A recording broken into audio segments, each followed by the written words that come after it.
Hello, hello. Good morning. Good morning. Good Wednesday morning. And today it's our monthly, topic about marketing, and I'm so happy that we invited the um, marketer, master, and expert, and his name is Bob Cargill. And the first time I met him, it was from American Marketing Association. Uh, American Marketing Association Boston event, and he was the past president of AMA, and he is the person. It really.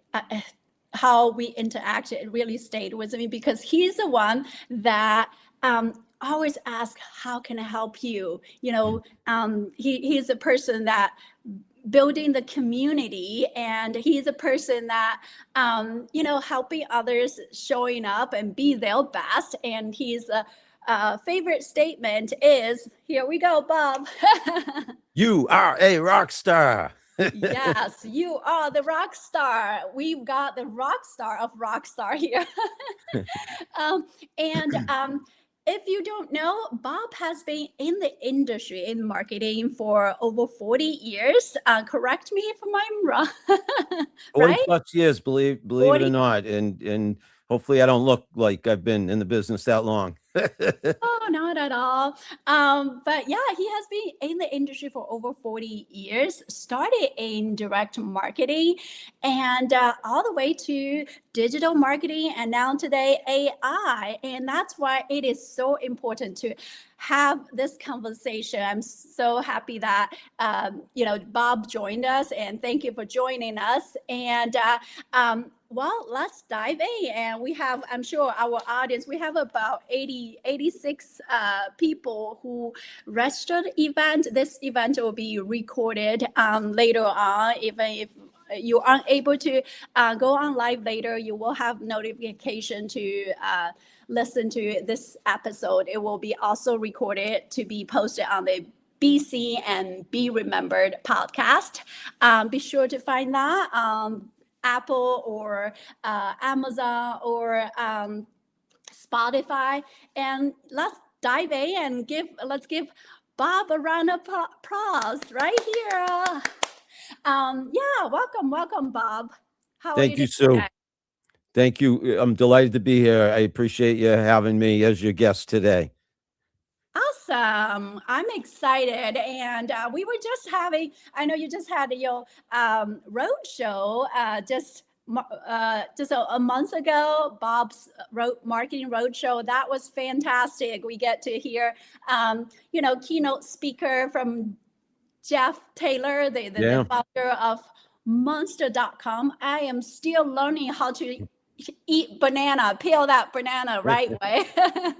And talking about banana, and that he talked about the early adopter, right? And this is also something that in marketing too, a lot of time we gotta adapt and learn new things, and as we go. So let's just kind of start from where you started, from direct mail. Direct mail, tell us about what is it like back in the day, and what has still stayed true till this day. Yeah, thank you, Sue. Great first question. And it takes me back many, many years to the early 80s. And I was lucky right out of grad school. I had a fantastic job offer from RCA Direct Marketing as a copywriter for their record and tape club. So records and tapes, that'll tell you how long ago that was. It was 1983, right out of grad school, and I was a copywriter. Something AI could probably do very easily now was the job I had then, but it was a very fantastic, glamorous job. Frankly, I had an office with a door. I could close my door, listen to records and tapes, and write about that music for the Record and Tape Club. So I worked at RCA, Warner Brothers, and Meredith Corporation. My first three jobs back to back to back, right out of grad school. So that was a masterclass in direct marketing. My bosses, my colleagues, some of them were straight out of central casting, if you will, from that TV show Mad Men about advertising back in the day. My bosses were like that. They were older than me. They were people from that generation, and they taught me all the fundamentals about direct response and direct marketing. And we're talking, I had an electric typewriter. That was supposed to be a cool thing back then. This Wow. this this is before the internet, and I had to use whiteout if I made a mistake. That's like little white paint. You paint over the error and retype over the error. And then I worked with my first art director, Michael Chinichi, there at RCA Direct Marketing, and he and I are still in touch. And I learned so much from Michael and my boss Guy and Strat, another great boss I had later on. And these are just people that influenced me to this day, taught me the fundamentals, the principles of marketing that still are true, still hold true. Great. Yeah, that's awesome. Right. Marketing. And it's the fundamentals, and that's what you teach. If you don't know, Bob also teaches at some of the name universities, well-known university, the Suffolk Northeast University and University. in Northeastern University, Mass College of Pharmacy and Health Sciences. Those are the three biggies that I teach regularly at. I teach marketing, business, and social media. And yes, we're still talking about the principles of marketing, the same principles I learned, almost 50 years ago. They still apply. Right, absolutely. And yeah, I do agree. And that's what, you teach in school and we apply daily in our businesses. And what is, so I'm going to ask you, I ask this question a lot. If we were to use one sentence to summarize, what is marketing in your own words? That one sentence might be difficult, but what I would say is it's the four P's: product, price, place, and promotion. So you have to have a great product or service, frankly. So that's not necessarily a P, but it is the four P's they call it, and that goes back years and years and years. Great product, selling it in logical place where in which to sell it and at a price that people can afford or will pay for it, and promoting it properly. And that's any communication between the brand, the business, and the customer. And that's where I've made my living. Most of my career is the promotion part of marketing. So four P's to me would be a succinct way of describing marketing. You got to have all four of them working on your behalf, and now that's not as easy as it used to be, believe it or not. Even though we have all this technology and intelligence, it's more competitive than ever. So you really need to still be mindful of the four P's and the principles of marketing. Not even a question. You can't just shortcut the process, jump the line. You have to have done your homework. Absolutely. The 4P, those are the principles. And, with the technology, with AI, right? But it is important for the marketers who are, or business owners who are listening. It is important to still stay human, right? There are so many AI avatar, AI video content, and in Bob's marketing roadshow, he had, this theme was the business of being human. And share with us a little bit about that. Well, that's a theme now that I'm stressing more than ever. It's not necessarily a new theme, but needs to be emphasized more than ever today because of all the proliferation of technology and AI tools and technologies, etc. People think they market as businesses, advertisers think they can get away with automating everything and using all this technology to their advantage. So yes, to a degree, they can, but they can't do so at the expense of presenting themselves as human beings, and companies need to not forget that they have to put a face on their brand. And I use that expression, face on your brand, because people do business with people. And going back to in the day, I didn't mention, I mentioned the 4 Ps, but I want to emphasize, you have to have an audience and you have to engage with that audience. And that was what I learned in direct marketing. It's not just a monologue, one way broadcast. It's not top down, one way interruptive marketing. It's more a conversation. It's more a dialogue, and you want that response. So how are you going to know that you're doing well and maybe generating leads that will result in sales? That's if they're responding to you affirmatively. And you'll find that out as you develop the relationship. And the relationship can only be developed if you're showing a face on your brand and putting your human touch first. Yes, that is so true. Building that visibility, creating the experience to engage the audience, and so they feel seen and understood. Their problem, their struggles, right? And they are motivated enough to call you to schedule that meeting. Um, Yeah, yeah. there's knowing your audience, what you just said, Sue, demographics, psychographics. Again, that was learned back in the day. That's a principle of marketing. It with the tools and technologies we have no excuse really not to know our audience, our prospective customers. But again, a lot of businesses in being hasty, they try to shortcut the process, and that will backfire. You need to know your audience. You need to understand them, be empathetic.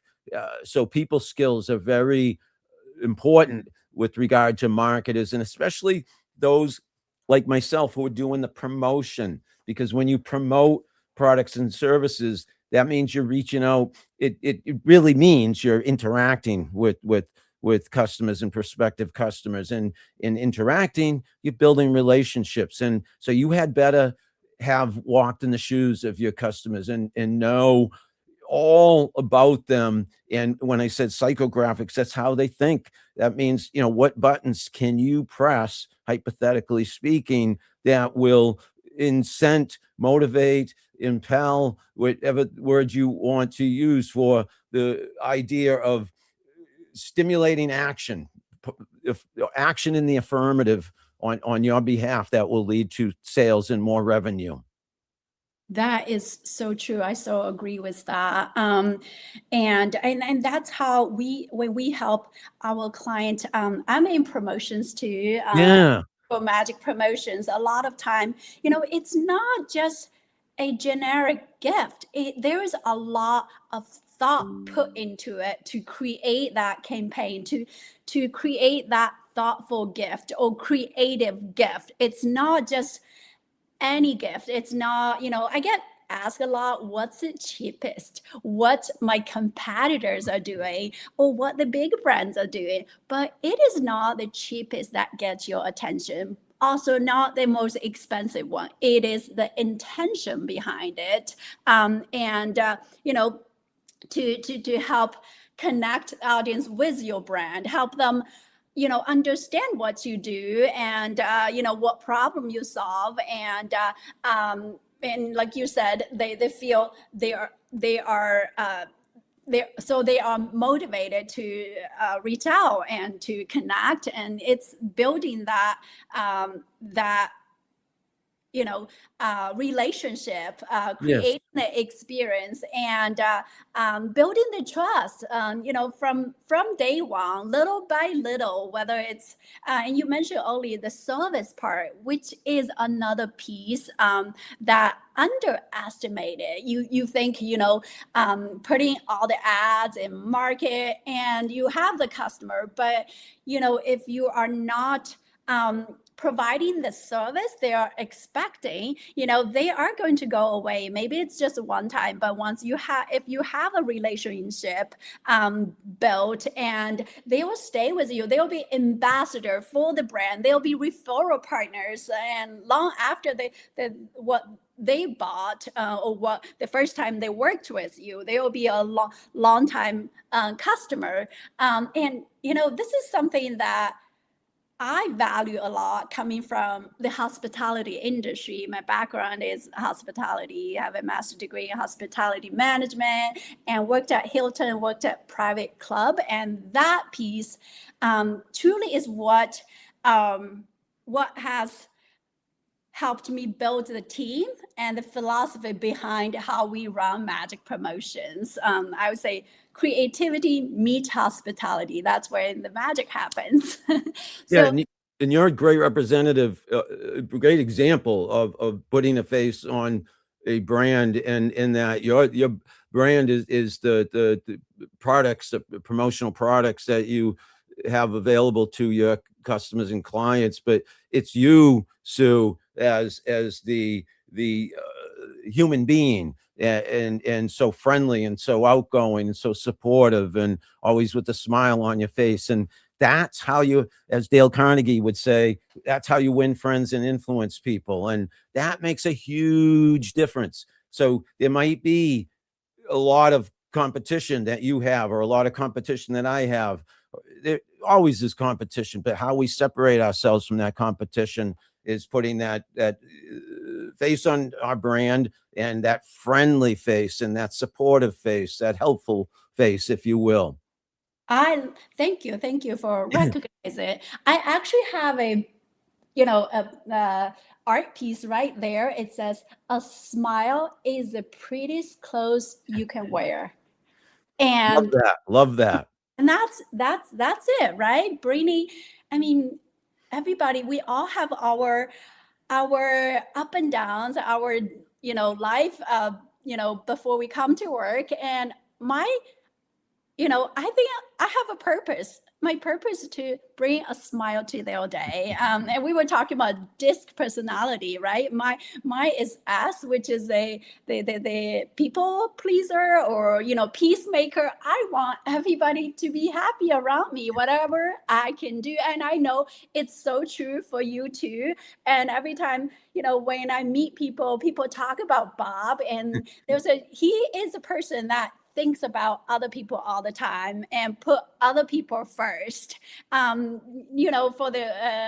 his marketing roadshow, I remember he was about to walk on stage, but he came to say hi and greeted me, and even remember, "Hey Sue, thanks for coming, and I saw you posted about winning 2 tickets to Metro West Taste of Chamber." I was like, wow, he is such a special person. He remembers, people, and even while he's busy, he really make people feel seen and heard.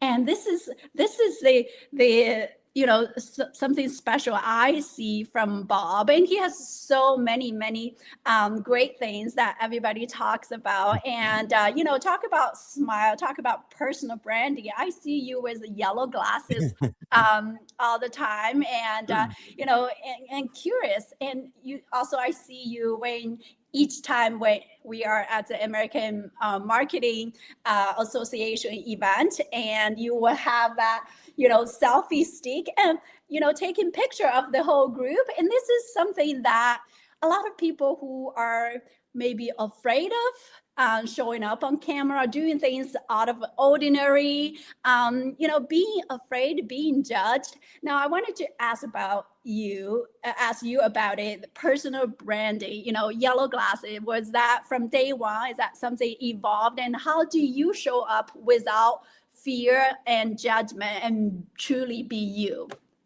Well, that's a loaded question, Sue, because I could go on and on in answering it. And I talk a little bit about it in the first book I wrote, and in the second book that I'm working on, I'm going to talk about it a lot more. When I was young, didn't have all that much confidence in myself. I had low self-esteem. I was nervous speaking in public, but I wanted to express myself, and I started with my outfits, my clothing, my wardrobe. I looked at. I always wanted to be a musician too, a rock star, and never even came You close. are. You are. Well, thank you, but not in the literal sense, but thank you. And so I think a lot of that was aching to come to the surface. And so over time in my career, I developed speaking skills. I took Toastmasters, which is a public speaking organization. I went for 6 or so years through Toastmasters. And then I started giving seminars. And then when the internet came around, webinars, and then social media came around. And I used social media, embraced it from day one as my broadcast channel, if you will, my platform, as people should. And I was in the corporate world, so I wasn't necessarily wearing yellow glasses. I don't think they made yellow glasses back in the day. But Right. once I discovered online buying of glasses and the price came down, you can't see, but over here to my right, I have a rack as though I'm a eyeglass. I could be lens crafters, if you will, or Pearl Vision. It's a couple racks with 10 to 12 pairs of glasses. Not all of them bright colors. This color, I do have blue, I have green, but a lot of tortoiseshell brown and milder colors.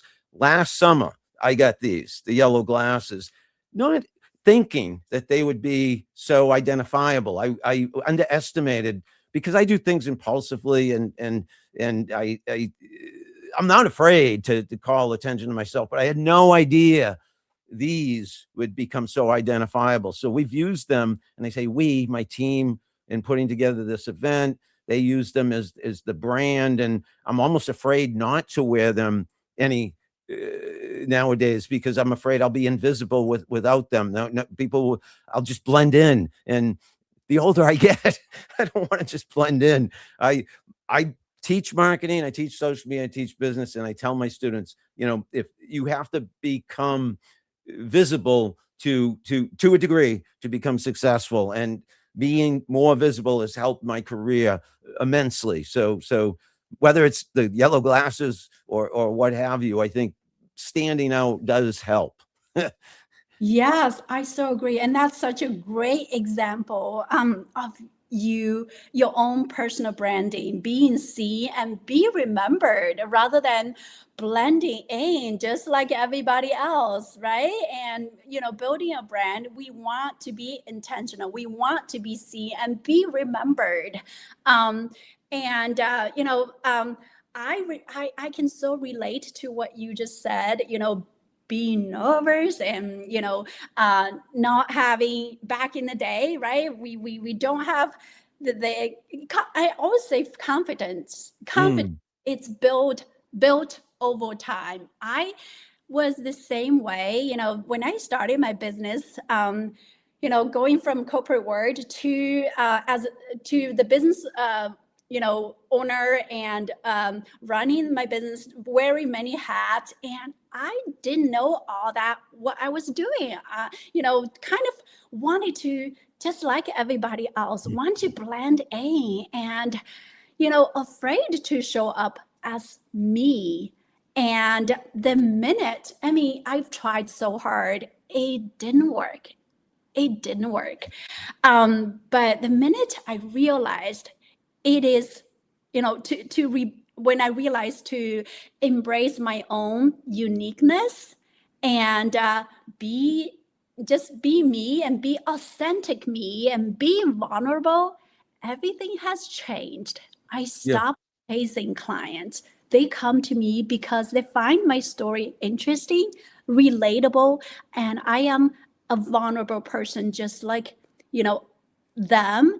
And we started connecting on a deeper level. They started sending referral and wanted to, give chance, and everything changed. So I want to encourage business owners, marketers who are out there and who are might be afraid to do things. I started this live and podcast just this year, started January, and I Wow. like, instead of waiting to show up, here is what I am going to do. I posted a, LinkedIn live, and the title was Feel the Fear and Do It Anyway. Love And that. never going back. And here we are with Bob, the master of marketing. And if you don't know, he also has a book he just published, 20 jobs, 20 lessons. Right here, 20 jobs, 20 lessons. Yeah, is it on Amazon or? It is on Amazon, and it's about my career up until a few years ago, and it's a lot of what we're talking about, frankly. How I started out in direct mail with the electric typewriter, and then with the internet, I embraced that early on, and went headfirst into social media, and now AI. But yeah, it's on Amazon. But something interesting about my book, it's also in available as an audiobook, but it's my cloned voice. I used a company called 11 Labs, so I am embracing AI. I had to record my voice over and over again and then upload it, and then they turned about 7 hours of narration. Well, put it this way, about 30 minutes of me speaking into a microphone and uploading it into me, quote, me reading the book, and which takes about 7 hours to read or listen to. And so it's my voice, but it's not. It's my cloned voice, using 11 Labs. That's available as well, the audiobook. And I'm very his like you said about diving in, starting your own podcast, and having your own business, just being yourself. That is what I'd recommend to everybody is don't hold back. Writing a book was something I always wanted to do, and it took me this long to finally get to it. I think it was more because I had a little extra time at this stage of my career. I'm really in my second career now as a teacher. But if you want to write a book, if you want to host a podcast, whatever it is you want to do, doesn't matter how young you are, doesn't matter how the odds might seem stacked against you, you just go for it and do it, and you'd be surprised how far you can go. And unless you try, you'd be surprised how far you can go. I love it. I love it. Get started rather than waiting for the perfect moment. We have that a lot of times, the imposter syndrome, and I don't look good, or I'm not ready. I'm not the expert in the field to write a book, right? And all of that stopping us from doing what we are passionate about. I'm in the process of writing my book too. It'll be called Be Seen and Be Remembered. Oh, I love that. Thank you. And the art of intentional gifting, kind of showing what I do, and the philosophy behind it, the intention. As we also, I mean, we are not just a promotion product vendor. We are a marketing agency. We are, the partner, help them craft unique message, and help them find that piece that represent the client's brand, and relevant to their audience, and help them stand out and be remembered at different events, and help them build deeper relationship with their clients, show employees they value and appreciate their work, right? And those are the things that we help clients daily, and I wanted to put it into a book and share with client as an appreciation gift. I thought it'll be fun, meaningful. It will take time. I'm kudos to you. I'm so happy for you that you made it happen. It takes years. I don't know when mine will be coming out, but it's in process. So thanks for the encouragement too. It takes a lot of time, but it's worth it, Sue. And you are reminding me and the audience about something with regard to marketing that I learned early on. Also, is that whether our industry is marketing or not, or our job title has to do with marketing or not, we are all marketing. We're marketing our businesses. We're marketing where we work. We're marketing ourselves. That's our personal brands. And so to have the confidence to do so and the skills, these are valuable qualities that will help make the difference between success and failure. So students especially should be aware of that, but anybody at any stage in life, if you can learn how to market yourself, promote the business where you work, that's going to be something that's going to be looked at as invaluable and will, like I say, help make the difference between, let's say, success and the highest possible level of success. Love it, love it. Now, tell us a little bit about what you teach at school. I know we are at the 30-minute, but we can extend it a little bit because I know our audience will want it to hear. What are you teaching the student at school that you wish you knew in your early stage, early career? Yeah. So, I laugh and can't believe when I look back, but I'm not the only one. uh, But some of the subjects some of the classes I took, I mean, Shakespeare and accounting. I guess accounting is pretty practical, but Shakespeare and astronomy and food science and a lot of poetry, a lot of creative writing. That was somewhat practical. Criminology. I'm thinking of courses that I didn't necessarily use at all in my career. And so I feel it was a liberal arts education, which is very, very valuable. But I think nowadays we need to be more practical. And I think higher ed is being more immersive, experiential. That is what I try to teach. I teach the principles of marketing. I teach the principles of social media, principles of business, foundational principles, but I try to bring in a lot of real world examples and examples from my business days. I had my own business in the 90s. I've worked at many ad agencies, in internal ad agencies at big companies like RCA, Warner Brothers, and Meredith. So real world examples. And I also try to be, I was intimidated by my professors in college, quite a few of them, and distanced from them, felt alienated, felt different, smaller, frankly, than them, theoretically, if you will, emotionally, hypothetically, intellectually. So I try to connect with my students. I try to make it a level playing field, teach them the realities of business and life lessons. And it seems to work. I get very good feedback, and it's very rewarding, very fulfilling. And I, like you and I both agree, to be friendly, supportive, kind, empowering. These are qualities that I think people appreciate, and that those are qualities I am mindful of when I'm teaching. Yes, I love that. What you're, sharing. It's creating that connection and being approachable. If I can, you mentioned trust earlier on, and you know, trust is so important. You have to earn the trust of the people who are around you in your personal and professional life. It's not automatic, and so that's where people like you and I think we're kindred spirits. We connect. We're empathetic, and doesn't matter if they're younger than me. Doesn't matter if we're from all parts of the world, all different backgrounds, different experiences. You know this, I know that.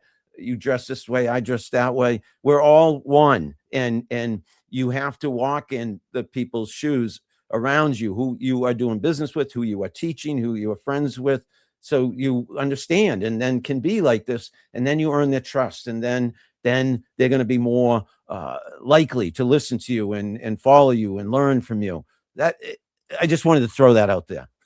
Love it, love it. And so true. People do business with people who they know, like, and trust. That trust piece, it's so essential. And it reminds me of a little story from my family. Just a couple weeks ago, I took my kids to Charles River to we saw ducks and we fed them bread. And from the beginning, they were so afraid, kind of intimidated by, well, the people. They are bigger, they are different, right? And what should I do? Should I go? Should I not?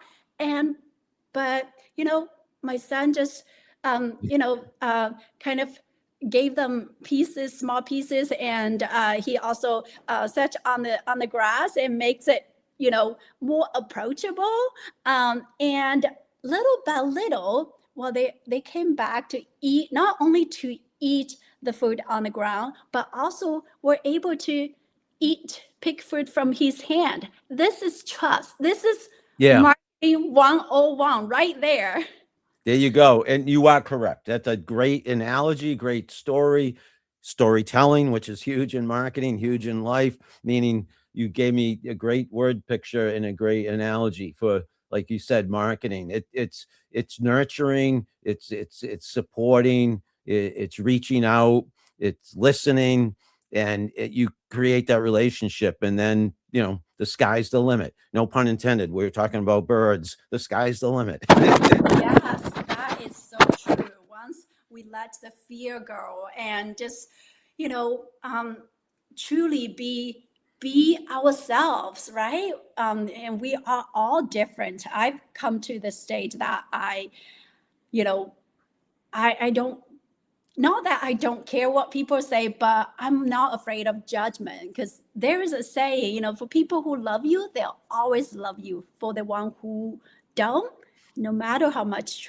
you try, it won't work. So, just be you. And same for marketing. There are audience you attract to. I'm never afraid of competitors. I have friends with my, uh, the so-called competitor. I don't think so. When we all work together, collaborate, we come together as a team and come up with ideas to help each other. And that's how I see it. And no, don't be afraid to make friends with your competitors. I mean, it's you. I mean, in the early stage, I may think, okay, they are competitor, they do the same as I do, but as you work together, you'll find there's so much you have in common you can talk about, and there's so much area you can help each other and become better. Yeah, so that's how I see it too. But anyway, I really appreciate your time and efforts joining this conversation. I know I have a last question wrote here for marketers watching here: playing safe, blend in, afraid to be seen. What is your one thing you want them to walk away with today? Well, you said it. I'll add to it, and that's just be yourself, and don't be afraid about being vulnerable and having idiosyncrasies and quirks. I mean, we all do, and don't be afraid of falling down. Just pick yourself right back up. I mean, nobody's perfect. I'll speak for myself. Nobody's perfect, and being imperfect, ironically, nowadays is highly valued, meaning because that's authenticity. And with so much perfection, thanks to, or no thanks to, AI and automation, and everyone can look or sound or write, or everything appears to be perfect, but it's not, and we are not. And that's where you're going to earn trust. You're going to be more believable. So have the confidence that you are more than enough, that you have what it takes and then some to succeed at the highest possible level. Know that you, Sue, and everybody else listening and watching, know that you are a rock star. You are a rock star. Thanks so much, Bob. I so appreciate you for joining and sharing your insight, expertise. And thanks so much. I appreciate you. You are a rock star. Thanks so Back much. at you, Sue. Thank you so much. Thank you for the time and great conversation this morning. Appreciate it. Thank you. Have a great day, Professor Bob. Bye. Bye bye.